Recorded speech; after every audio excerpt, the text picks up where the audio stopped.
everyone, welcome to my channel. My name is Marina. I live in Saskatoon, Saskatchewan, and in today's video I'm going to be sharing with you guys about career fairs in Canada, what it is, what to do and what not to do at a career fair in Canada.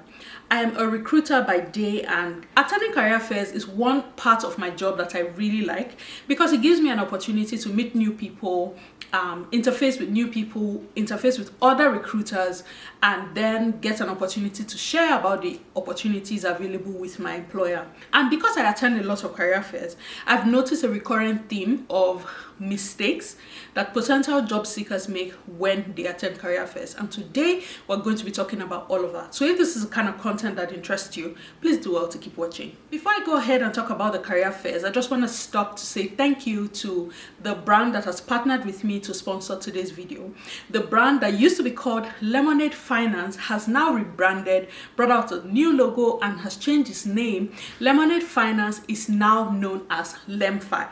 Lemonade Finance is a bit of a mouthful, you agree with me, but to shorten that from Lemonade Finance to LemFi, I think is a bit of a sleek arrangement. I really like how easy it is to pronounce now, LemFi. The brand is the same. You can be assured that you will get the same top quality service that you have always enjoyed under the old name, but now the logo has changed, the name has changed, and if you check the app, you will see that the interface is a bit different. For those of you who have never heard about this brand, LemFi is a money transfer app that helps you transfer money from the UK, the US, and Canada to 10 African countries. It is easy, it is seamless, it's very fast to set up, the rates are competitive, and the transfer is almost instant, guys. If you have never heard about it, you can get started by downloading the LemFi app from the Google Play Store or the App Store, follow the prompts and get your account set up. And if you use the referral code MARINA, you can enjoy a cashback on the value of your first transfer more than $100. To get more information about all of this and where you can get started and all of the countries that you can transfer to, please check the description box to see more details. So if you're looking for fast and convenient and a seamless way to transfer money from the UK, the US, and Canada to 10 African countries, LemFi is the way to go. So get downloading and get transferring today. So now to talk about career fairs. For those of you who are wondering what exactly is a career fair, if you're new to Canada and you're not used to attending these fairs, you might not know what it's about. So a career fair is basically like a marketplace that brings employers and potential job seekers into the same place so that they can interface. It's an opportunity for job seekers to ask employer questions. It's an opportunity for the employers to meet potential candidates for the openings that they have in their organization, okay? There are different kinds of career fairs. There are some career fairs that are put together by schools, where the school brings potential employers into their school to talk with their students, and then for the students to get an opportunity to ask employer questions as it relates to like their fields of study and what the job opportunity will look like for them when they're done that program. That's for schools. There are other career fairs that are employer-led, where one employer is bringing potential job seekers into a premises to talk about the specific opportunities they have in that organization. For those kind of career fairs that are employer-led, it's one employer who's meeting all of these candidates. You can almost expect that speed interviews will take place. By speed interviews, I mean they're going to be asking you the kind of questions that you'll be asked in an interview, but in a condensed version, right? So for those kind of career fairs, you prepare for them by looking up the employer, learning about the opportunities they have available, and knowing exactly what you're looking for with that employer. You go to those kind of career fairs and with your resume, with the expectation that speed interviews might take place, right? And then the most popular kind of career fairs that happen is like the marketplace kind of career fair, where an organization brings many different employers and many different job seekers into the same place for the same purposes of networking, of interfacing, and for creating awareness. This kind of career fair, it is not expected, it is unlikely that speed interviews will take place there. Because you're dealing with so many employers and so many different job seekers, there's not enough time for an employer to conduct interviews on the spot like that. You don't have enough time with these employers because they are dealing with so many job seekers. So this is what I'm going to be concentrating on today. What should you do and what should you not do if you're attending that kind of marketplace career fairs? When you register for a career fair, you sign up to attend a career fair, the first thing you want to figure out is what kind of career fair am I attending? If it's the kind of career fair where multiple employers are going to be coming together, multiple job seekers are going to be there, you then want to take that a step further by looking up which employers are going to be exhibiting at this career fair. Who are the exhibitors? When you have identified the employers who are going to be at the career fair, then look up the employers that you have particular interest in. If it is an employer who's hiring in your field, say for instance you are an engineer and you see that there will be engineering firms at the career fair, you want to look those guys up. Look up the firm, research about them, know something about them, arm yourself with information that is specific to the employers that you're interested in, so that when you're talking to them, it would be obvious that you did some work. It would be obvious that you put some effort into looking them up and learning about the opportunities that they have. And when you're doing research with these organizations to know what questions to ask, I would advise you to stay away from asking questions that their website already provides answers to. So when you go to a career fair and the only question that you have to ask the employer is, so what job opportunities do you have available? Most organizations have a career page on their website where all of their open positions are displayed. It is assumed that if you did some research, you would already have stumbled on that. The open positions they have will almost always be on their website. So when you're asking a question that you would ordinarily have been able to find from the comfort of your home, it doesn't come across to me as the employer that you put any effort into this. It doesn't come across to me that you put any research into this. So you should be arming yourself with questions. You should be going there with questions that the website doesn't already address. There are a lot of questions you can ask about the company culture. What career advancement opportunities do you have? What professional development opportunities do you have? What's the leadership culture in the organization? What is the expectation of employees? What does work-life balance look like? What's your take on diversity? What does the organization believe work-life balance should look like? What mental well-being support is being provided for employees? All of those questions, maybe the website won't go into a lot of details. They might just classify them under benefits, but you can come with specific questions in those areas to show that you're genuinely interested in what this organization does. Because yes, we understand it's a job, but a job can be beyond just a paycheck. If you're going to be spending 8 hours or 40 hours a week in an organization, it better be an organization that promotes your overall well-being, not just drain you and then hand you a paycheck every 2 weeks. So ask all those questions that show that you're genuinely interested in the organization, you're genuinely interested in learning how the organization operates. Ask proper questions. Prepare yourself with a pitch. Prepare your elevator pitch. If you meet somebody and you find out that the person is the CEO of the company that you've always wanted to work in, and both of you have 2 minutes to ride the elevator together, what are you going to say to them? Prepare that pitch. Prepare a summary of who you are in one paragraph. Basically, what I'm trying to say is make an impression. Make an impression. Prepare a pitch. Talk about who you are. Know exactly what you want. One major mistake that I see a lot of people make is when I ask them to say, okay, so what kind of opportunities are you looking for? And they just say any job. Any job is equivalent to no job.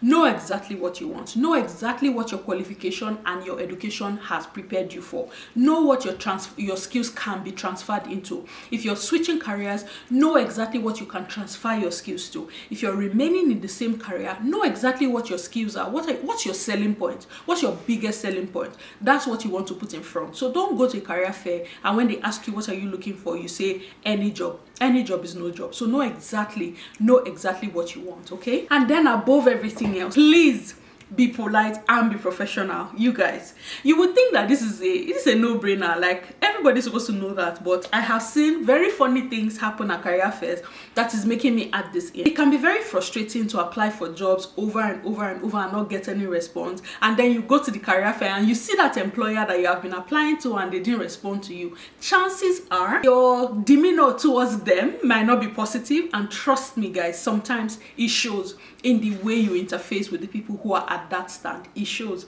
I have received a lot of passive aggression because of things like that, where people come across and they're borderline accusatory in how they're responding to me, because it's almost like I've been applying to your organization and nobody's calling me back. Okay, so what should I do?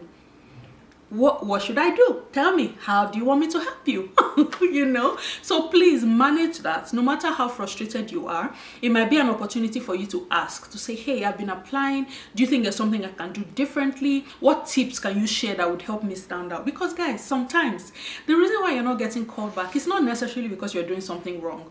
You just don't know who you're up against. You don't know who you're up against. There are many nuances that happen in recruiting that is beyond your control. It's also beyond my control as a recruiter. For instance, if you're applying to a position that's a union position means that there's a collective bargaining agreement that oversees that role. If it is posted and somebody who's internal applies, by the collective bargaining agreement, you cannot pass over somebody who's qualified for the role and is internal. You cannot pass them over and then hire an external.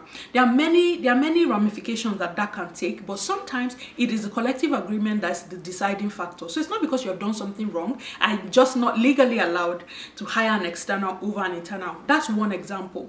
That's outside your control. It is also outside my own control as the recruiter.